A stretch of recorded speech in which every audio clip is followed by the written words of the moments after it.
Welcome back sa aking channel. Katapusan na ba ni Kuting sa gitna ng mga kontrobersya at matitinding aligasyon, tila may mga bagong pangyayari na dapat bantayan ng publiko. Umiikot ngayon ang usapan tungkol sa sinasabing pagkilos ng ilang nasa uniforme na maaaring magkaroon ng epekto sa kanyang posisyon. Ngunit mahalagang tandaan na ang mga ito ay talagang dapat pag-iralin at talagang dapat pag-aralan ng mabuti dahil kung tatandaan natin, ang linagdan nga ng mga men in uniform ay to serve and protect the people of the Philippines. Ngunit ayon nga sa kanilang naging kataga, ay tila hindi na tama ang ginagawa ng kinauukulan at kataas-taasan. Kaya naman ngayon ay talagang kikilos kami ayon sa aming kagustuhan dahil ang aming punto ay ayaw naming maparusahan ang mga inosente nating mga kababayang mga Pinoy mawalan ng buhay, makulong na walang kasalanan dahil sa mga korap na mga opisyales. Kaya naman kami ay maninindigan para ipaglaban ang katarungan ng taong bayan. Ngunit ayon pa sa matataas na opisyales ay talagang hindi kami makakilos at nahihirapan kami dahil may mas mataas pa na kumokontrol nga sa likod ng mga men in uniform. Kaya naman talagang nahaharang ang batas ng Pilipinas. Ngunit ayon sa kanilang mabubuti na men in uniform na naglilingkod ng tapat ay aalagaan nila ang kanilang dangal at hindi nila ibebenta dahil lamang sa salapi para mapasarusahan ang walang sala na kababayang nating mga Pinoy. Well mga kaibigan, kung kayo ang tatanungin ano ang inyong mga opinion, just comment below sa ating comment section at ating pag-uusapan. At kung bago ka pa naman sa aking channel, huwag kalimutan i-click ang subscribe button at notification bell para lagi kang updated sa ating mga nagbabagang mga talakayan. Tingnan si Kerubin. Sandamakan na yung tama. Buhay pa. Yung valor. Kahit army nga eh. Kahit Air Force nga eh. Babagsak na aeroplano yung helicopter niya eh. Sila Pokis. Kaya lang, lahat nga ito eh. Kaya lahat ng mga retired, may mga pinagdaanan. And I do not want to believe na mangingibabaw yung galit o mangingibabaw yung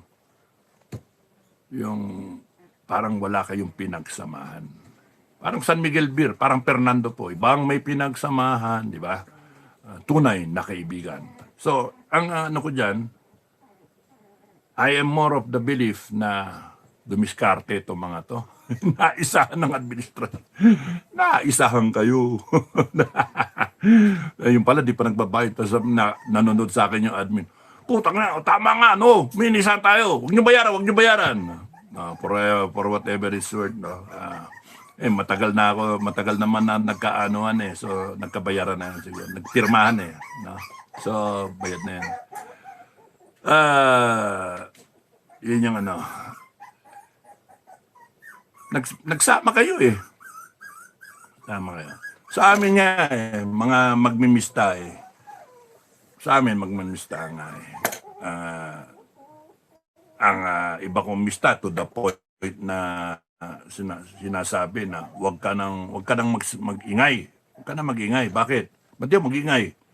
Kasi si Anyo, nakaupo pa eh. Si Popong Felix siya kasi Ed Anyo, nakaupo na nasa Malacanang. Mapapasama sila. Sabi ko, hindi naman ako sila eh. O bakit? Hindi naman sila yung nagsasalita, ako yung nagsasalita. Yung ganun ba? So, hindi ko naman sinasabi na yan yung posisyon ng Class 83. Iba yung posisyon. Wala akong pakialam sa posisyon ng Class 83. Gumawa kayo ng posisyon ninyo, nasa inyo yun. Hindi ko kayo dinadamay. What I am saying, what I'm stating right now, no? What I'm saying is posisyon ko, no? And sinashare ko. Ang kataon, nagbablog lang ako eh. Sinashare ko yung what I think. And I hope na nakakatulong. Ngayon, kung nakakasama, pasensyahan na lang. But it was never the intention. The intention really is to inform the public and to inspire the people. So, sabi, gumawa pa ng manifesto yung klase. Kasi yung klase, yung samahan, yung pinagsamahan. Na kahit yung ibe-bend mo yung paninindigan, yung prinsipyo, bend the principle, pero basta na-cover mo yung mista mo. Sa akin, hindi ako naniniwala sa ganun eh. Pagka mali, no? pwedeng tayuan natin na aminin mo, mali ka. Ganon. O aminin ko, mali ako. Pero sa ngayon, dahil sa ongoing yung bakbakan, ongoing yung kwentuhan, ongoing itong nangyayari, wala pang conclusion eh. Magkakaalaman to in the future. Lilitaw at lilitaw yung baho, lilitaw at lilitaw yung katotohanan. So, will we cover for each other? I don't think so. Because you have almost 120 million Filipinos who deserve an explanation, who deserve the truth, who deserve accountability of, and they deserve information sa lahat na nangyayaring katiwalian. May mga namamatay na Pilipino eh. May mga nasasalanta, may mga naapektuhan, may mga bumagsak ang negosyo, kaya nga hindi pwede na palakpasin, hindi pwede. Kinakailangan tayuan at sabihin, mali kayo. Yan ang dapat, hindi yung ganito. Kasi when good men do not do anything, then mananalo yung kasamaan. Sa tingin nyo ba, sa academy, mga PMayor, mga bugo-bugo, no? Pagka, kunyari, yung clause ng honor system natin, we do not tolerate among us those who do. At kung importante yon, sa tingin nyo ba, yung honor system would have worked? Hindi. Kasi pagka may nakita ka nagnanakaw, mista eh. Tingin kang ganyan. Okay, idol na upper class, ha? Tingin kang ganyan. Wala akong nakita. Tinolerate mo. The system is defeated already. And you will not be proud of the long gray line na countless PMAers, heroes of this country who fought for this country. Sa ngayon, nagkakaiba-iba yung magkaibang kampo kasi. May pro-government, may gitna, may pro-Duterte, may iba-iba yung agenda. Ako, I would like to look myself na pro-people ako. Pro-Philippines ako. Ngayon, kung ang presidente ninyo ay nagnanakaw at ayaw paimbestigahan, kunwari nagpapaimbestiga pero walang nag-iimbestiga, pwede naman niya sabihin eh. At kunyari impeachment niya, pwede naman niya sabihin. Huwag yung impeach yung si Inday Sara. Maggago kayo eh, kasama ko yan eh. Oh, tigil yan. Kasi nga, sumusunod yung Congress tsaka yung Senate sa kanya. At lahat ng ahensya. Hindi. Gusto niya ma-impeach. Kaya nga, lokohan to. Sa akin, simple lang eh. Pagka yung tatay mo, hindi pinalibing na 5 presidenteng dumaan, ang tagal na, dekada na, 6 times 5, 30, 3 dekada, no? 30 years. 3 dekada dumaan, hindi pinalibing kailan maya, 89, no? Then 90, 20, 17, no? na ilibing. Nung kay Digong, pinalibing niya sa libingan ng bayani, may honors pa. And then, ganun ang gagawin mo sa isang pangulo. He could say na sinasabi ni BBM na, no, we will not entertain ICC. Period. Tapos na yan. I don't care kung tawagin niya akong bangag. I don't care. Basta ang punto, hindi natin isusurrender sa soberanya natin. Ganon. Hindi. Magsasalita siya ng, hindi natin papasin ng ICC. Pero ang galaw nila, yun, nandun si Digong. Hindi na impeach si Inday Sara. Tapos ngayon, ini-impeach si Inday Sara. Kaya nga, sinungaling, peke, budol. Kaya nga, tapos yun yung ako, yun na didepensahan ko. Ay, naku, no way. No way, Jose. Budol. Kaya ako, naniniwala ako, nasa tama tayo. Yung mga naniniwala sa akin at mga nandito sa side ng mga nakakarami, tama tayo. Kakampi natin langit. Hindi tayo pwedeng takutin basta-basta. Subukan nilang manakot. Sila matatakot. Pagka naglabasan na yung mga lindol na yan, mga kulog-kulog na yan, nakitignan natin. Bumuka yung buong Metro Manila, lumubog silang lahat. Nako. O kundi kaya lumabas yung 10 plagues of Egypt, no? Huwag kayo nananakot. Kala ninyo may power kayo, demonyo kayo. Mga very earthly lang yung inyong man-made nga eh. Kaya hindi namin kinakatakutan yan because our power comes from God. Heavenly ang aming ang backer namin. That's why we're not afraid. Subukan nyo persecute kami. Subukan ninyo. Kaya nga, ang di ko maintindihan yun, bakit si Joel si Senator Joel Villanueva, bakit bumaliktad bigla? Dapat hindi nga bumaliktad yun no? Anyway,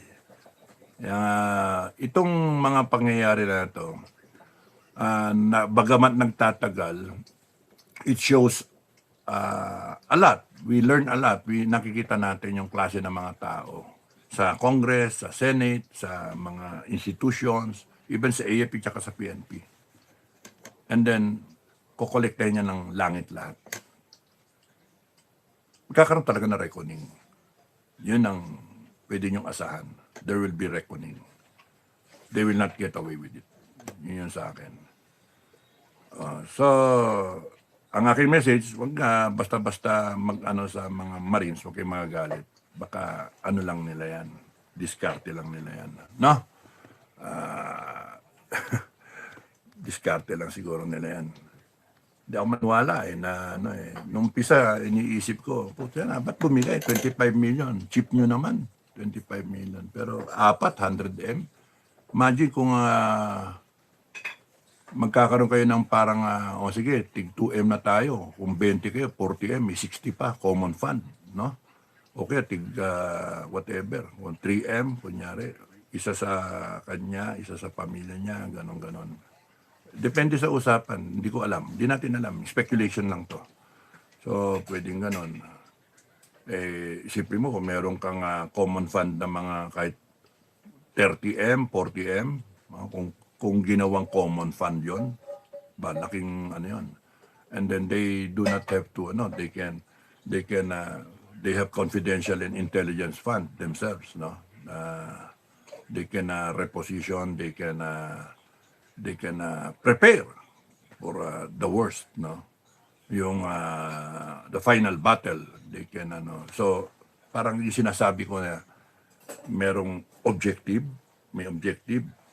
meron kang tropa. Alam mo na pagka lumusob kang ganyan in an entrenched position, heavily fortified position, Abu Bakar, kunyari, na may mga pillboxes, may machine gun nest, etc. Tapos may mortar pa, may RPG.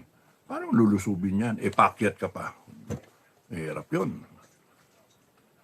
Kaya nga, pwede ka magkaroon ng sacrifice, tapos nun, may magmamaneuver.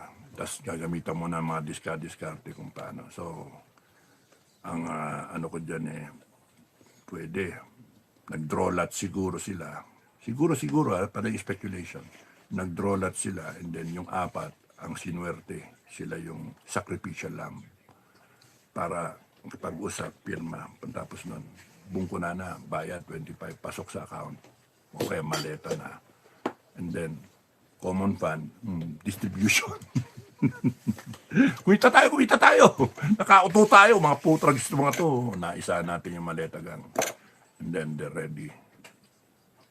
Sana ganon, Sarap isipin kung ganon. Ngayon, kung kunyari bumitaw yung apat, ang danger dyan is magkakontakan pa rin sila. And then, mahawa sila doon sa virus. Ng defeatism, virus ng pag-surrender. Sa amin sa pagka ganyan, ako, kunyari, official, pagka nakakita ako ng kakaba-kaba na tao, nilalagay ko sa likod. Nakakahawa yan O kaya iniiwan ko na, pinauuwi ko. Parang, alam mo, kunyari, meron akong mga, tawag doon, third eye, alam mo, buddy, parang Na panaginipan ko, mamamatay ka eh. Putang ina. Papauwiin ko isang timba. Pauwi. Uwi na kayo, uwi na kayo.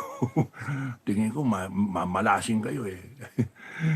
Kaya nga minsan pagka jump off kami, lahat. Yung final briefing ba? Sasabihin ko sa mga tropa, tanongin nyo. Sasabihin ko sa mga tropa. Lahat ng tingin dito lahat na may birthday. Lahat na may birthday. Lahat na magbe-birthday itong August. Doon kayo, sa likod. Sa likod kayo lahat. Sa task organization, sa likod kayo. Doon kayo, buntot kayo, buntot. Sweeper kayo, sweeper. Pagka na-enkwentro na, ano lang kayo, pang-reinforce ba o kaya pang walis-walis ng mga dokumento na makukuha, mga baril ba. Doon kayo sa likod. O lahat ng kakaba-kaba na may premonition na hindi na makakauwi. Hindi na makakauwi.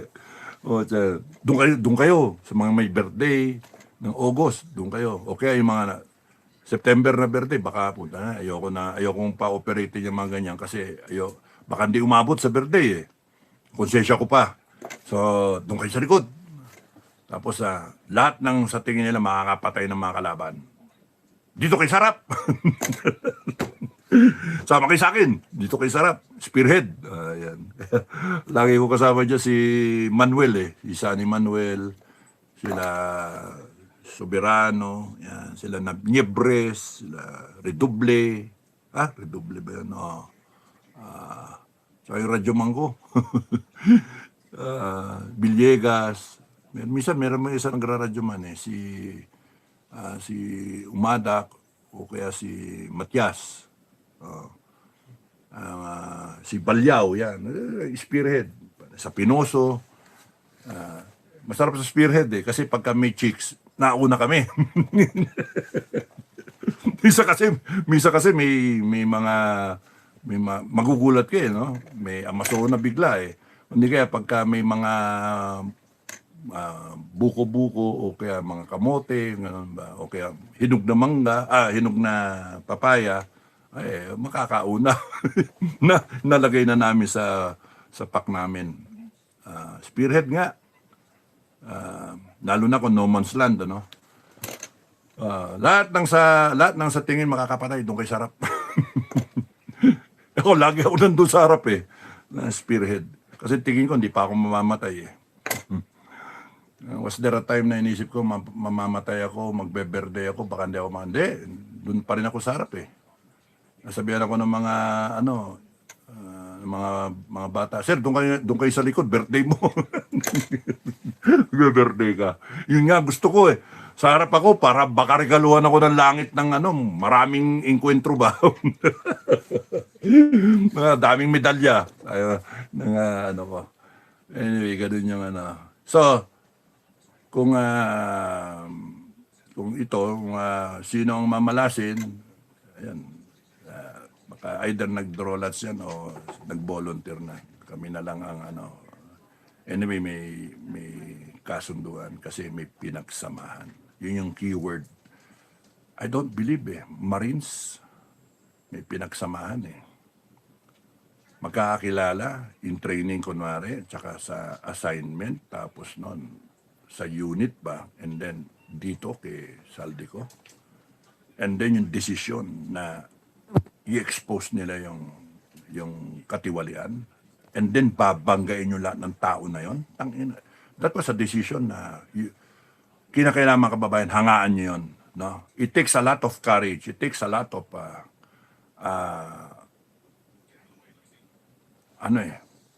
yung moral fiber na yung character, a lot of character para i-overcome yun. Sipin mo, babanggain mo presidente ng Pilipinas. Babanggain mo AFP, PNP na loyal sa presidente ng Pilipinas. Babanggain mo yung mga personalities na yan na pwede kang kasuhan. Nilunok nila yun. Bakit? Para sa inyo, mga kababayan. Para sa taong bayan. Ano mapapala nila kunyari nagsinungaling sila? Anong mapapala mo nga ba? Oo, totoo, may maleta. Oo, kami, dili-deliver namin yung maleta. Ayan, ganyan, no? Tapos, ano yun? magawa sila ng kwento. Hindi, nagko-corroborate yung kwento nung iba. Kaya nga, even if nag-recant itong apat, pwede naman later on sabihin, we were pressured, we were threatened under pressure. But what is mahalaga, kung nagkabayaran, nakuha nila. Ingat lang kayo, apat. Ingat kayo, baka tsugiin kayo. No?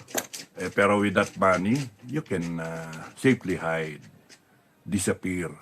Anyway, that's what the administration wants, disappear. Pero akala ng administration, hawak nyo lahat yung pera. Paano nga kung kunyaring dinistribute nyo yung pera and then na-fund, hindi na susurrender tong 14 plus 4, 18, hindi na sila pwedeng bilhin. Bakit? May pondo sila. Ngayon, kung hindi totoo yung sinasabi ko, kung how show yan, yung kalokohan lang yung sinasabi ko, figment of my imagination. Ingat kayo sa mga handler at saka mismo dun sa 14 plus 4, ingat kayo, nakakahaway ang virus na yan. Sipon, common cold. Lahat kayo sisipunin, lahat kayo tatrangkasuhin, and then lahat kayo gusto nyong makinabang, lalo na pagka nadinig nyo, putang ina, nasa Canada na, nasa New Zealand na, bumili na ng bahay doon o kaya whatever, dinala na yung pamilya, sinipin na, and then naka-asylum, etc. Then you might think na pwede, bumigay na rin tayo. Kaya sabi ko, pwedeng makahawa. No? So it will really depend kung totoo na nalagasan at may bumigay na apat, na hindi yung sinasabi ko na it was a ploy to be able to consolidate and then reformat everything. May pondo ka na ngayon using their funds. Imagine, no? Ang galing, ano? Para bang lumusob ka, wala ka ng bala. Wala kang bala talaga wala kang trabaho. Maasa ka sa mga OFW, maasa kung kani-kanino na patulong. Yun yung binigyan ng pandesal, miyak di ba? So, yun you see yung ano. So, kung kunyaring sa amin, sa actual na, no, walang resupply ng bala, malayo ka, deep in enemy territory ka, deep in the jungle ka, lang live off the land, meron kang, kaya may survival training, kaya yung kahit, balat ng puno kainin mo, no, yung bark, no, nakakain yung loob nun edible, yung whatever na makakain mo, kahit nga yung bunga ng yung mga nahuhukay na mga ugat-ugat, no? At saka mga gabi na wild pako, etc. Basta may sardinas ka, etc. Okay na. Sasahugan mo. Yon, live off the land. And bala, kunin mo yung baril at bala ng kalaban. So, meron ka ng baril, may baril ka pa ng kalaban. O kundi kaya, yung bala lang kasi mabigat. Kung souvenir yan, okay lang. Isusurrender mo rin pagka bumalik ka doon sa unless nakalasin mo. Nagpipid stripping kami. Para walang lusot feed stripping bago pumasok sa kampo. Feed strip kami. Para lahat ng recover makita.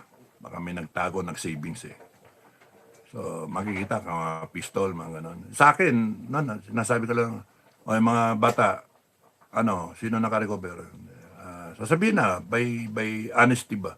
Sir, nakakuha akong 45, nakakuha akong ganito, 38, etc. Okay, itago nyo na. Yun na yan. Mamili kayo, surrender nyo, may medalya kayo, o wag lang. Di bali, sir, ma-encuentro pa naman, sir. May savings na niya. Ay, nako, ang daming So, yun yung pwedeng diskarte lang So, kaya ko sinasabi yan na hindi dapat na sabihin para lang magkaroon ng isang anggulo pa na hindi nyo hate na hate yung apat. Ngayon kayong mga, kung nakikinig kayo, mga handler at saka yung 14 plus 4, no? Kung hindi totoo yung sinasabi ko, yung anggulo na yon, mag-iingat kayo, baka mahawa kayo dun sa virus na okay na sila and then bakit kayo ganito? Wala naman paki mga Pilipino. Wala naman paki mga Pilipino, walang mangyari. Magtitestimonya kayo. You cross the line. Nagsakripisyo kayo. And then, ano nangyari? Ba't na ganito? And then tayo ngayon nagtatago, tayo may kaso, etc. etc. So, yung lifeline yung inoper ng administration. Lifeline. And then, yung apat, they took it. They took it on a personal note, on a personal decision-making process. Tinimbang ka. Kulang eh. Kulang yun dito. Yung participation ng tao, yung concern ng Pilipino, parang sila lang. Yun ang labas. At yung mga retired na mga sundalo, parang walang paki. Kasi tanggap lang kayong pensyon, samantalang sila, hinarang at lahat na. Mga problema sila. May pamilya rin sila. So, ang punto na umandar sa utak nung apat at nung lahat sila, 18, Brave 18, para saan natin ginagawa to? Nagpapakahirap tayo na sinasabi naman natin yung totoo.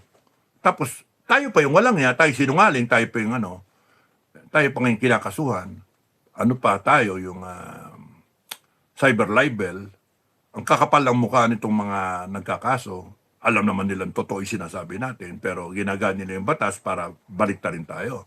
Tapos ngayon, may bili-bili sila. No? On the surface, sinungaling itong 18, yan ang sinasabi, narrative nitong kaya may kaso-kaso. Pero sa ilalim, nandin ng alam, ayan na, nagkaroon ng negotiation.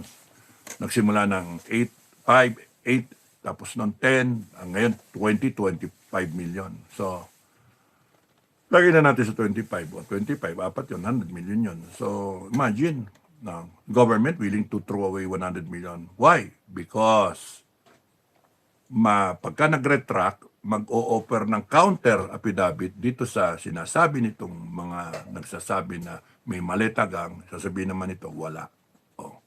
Magka-clash yan, opinion na yan. And then, sa korte, pagka yung quantum of evidence, may doubt kasi may nagsasabi na hindi totoo.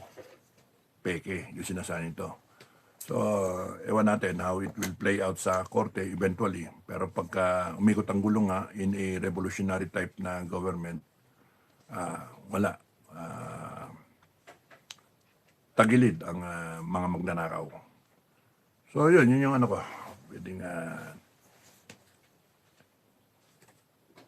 so, kumbaga sa Game of the Generals o kaya chess, pumosisyon. No? Sana ganun. Okay lang. Nakadiskarte sila. No? Nakadiskarte. Total, that would bring everyone in fighting form. And winnability-wise, may pag-asa. Kasi yung walang-wala ka, ginugulpi ka na, and then, anyway, kung ako yung tatanungin diyan, it would have been my diskarte. Sige. Ano kayo, Jack and Poy, Pompiang o Drolats. Sino ang bibigay dito? Sino yung sa tingin kong pinaka rito, yung pinaka mahina yung partisipasyon o whatever, yung gaganong-ganon, yun na yung papaanoin ko. Kasi yung mga credible yung sasabihin, dito lang kayo stand. Tapos nun, bungkuna na, deal. Pasok pera, then, sige, okay, distribute. Pwedeng ganun eh. Dahil sa, may pinagsamaan. Haka-haka ko lang din, no? Okay. So, Tweety Bird, hi, Gamora, good evening, good day. OFW, sabi ni Gamora, Edra Lynn Orpilla, hi. Elib Zowat, Tib, hi. JL, good evening, sir. Tweety Bird, good evening. Sir Dado Esther, magandang gabi. Renante, hello po, Kap. How are you, sir?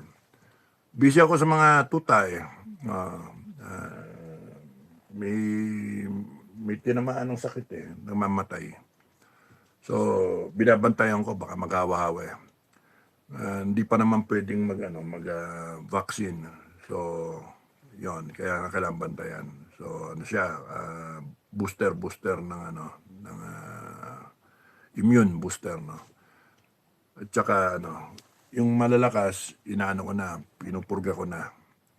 Good evening, Sir Dado, Jean, Eden, ex-Conde. Good evening, magandang gabi. Alan de la Cruz. Sir, good evening. Please stay safe. We are here to help if needed. Maraming salamat, Alan de la Cruz. Nimpa Ortua. Good evening, Kap Dado. Long live, always take care. God bless. Basta ang mahalaga, dasal lang tayo. Dasal.